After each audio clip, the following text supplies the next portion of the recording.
Hi guys, hope all of us are doing great. My name is Ernest and this is Ernest Sciences and Mathematics TV channel.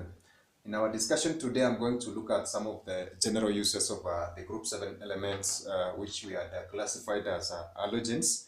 And these are some of the important compounds which we are going to be obtaining from various members of the halogen groups, which are going to be very fundamental in our day-to-day applications. So we shall look at these specific applications or uses starting from the first member of fluorine. And in our discussion on the synthesis of aluminium, I mentioned this specific compound by the name cryolite. So we're going to have this specific member or a compound which basically said is cryolite. And this is going to be used in reducing the melting point of the oxide of aluminium, which we are given in this specific form. And in particular, we had said that this was a process that was introduced by Martin Hall and Herold in trying to reduce the melting point of this particular compound from 2000 to around 800 to 1000 degrees centigrade.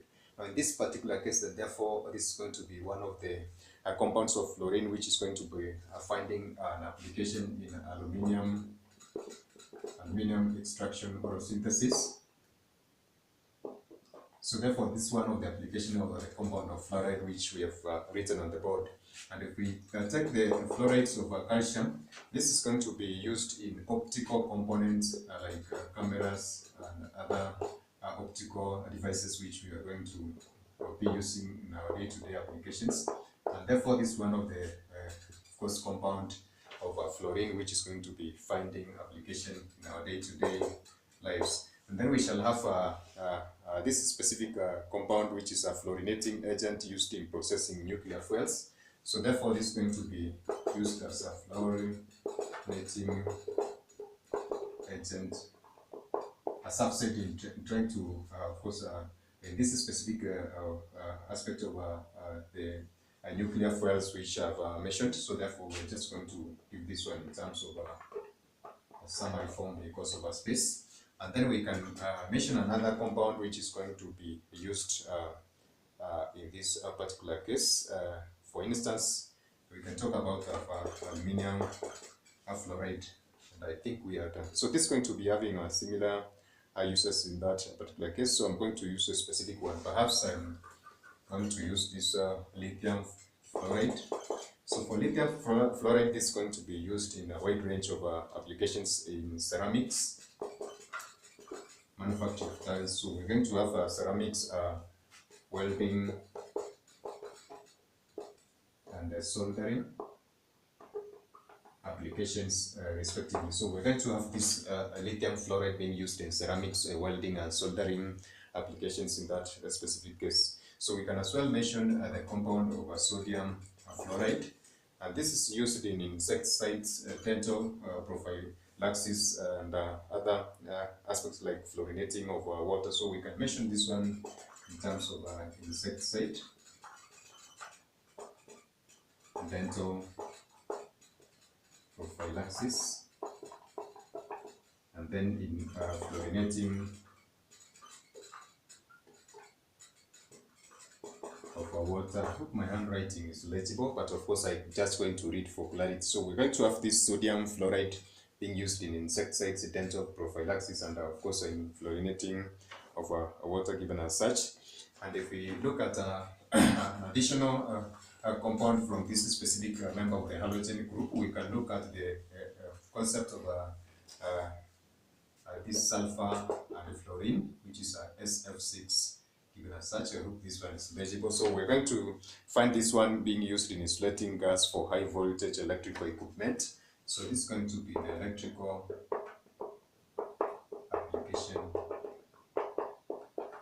especially used in insulation. So therefore, this is going to be one of the applications of the compound of fluorine being given as such. And in our toothpaste, we are going to come across this particular compound of tin. So we are going to use this one for toothpaste in our day-to-day application. And lastly, perhaps but not least, we can look at the compound of uranium and fluorine, which is used as a fuel for the nuclear reactors, apart from the previous one which we have discussed on of course, fluorinating agent used in processing of nuclear fuels. So this uranium, the fluoride of uranium is going to be used in fuels for a nuclear, fuel for nuclear reactions. In this specific case of for nuclear reactors particularly, so you can just have this one as such. So these are some of the uses of the compounds of fluorine, and this is going to be diverse in nature, as we can see, and of course that's going to be assisting us appreciate the relevance of this individual member of the group 7 elements in our day-to-day application. So if you look at fluorine, we can mention one of the uses of these particular elements in water treatment as one of the main uses of chlorine as of course an element, and then or as an element in this specific form. And then we are going to see that the compound of sodium chloride is going to be used as a food additive in our domestic use. So therefore that's one of the relevancy of this specific compound. And in making of vinyl chlorides, of course, which is CH2, and then we shall have this one as CHCl. So I prefer having this one as such, but I hope we understand this is the vinyl chloride. So the vinyl chloride is going to be one of the, of course, products which can be manufactured from the compound of chlorine using this specific illustration. And then perhaps we shall look at bromine and some of its uses.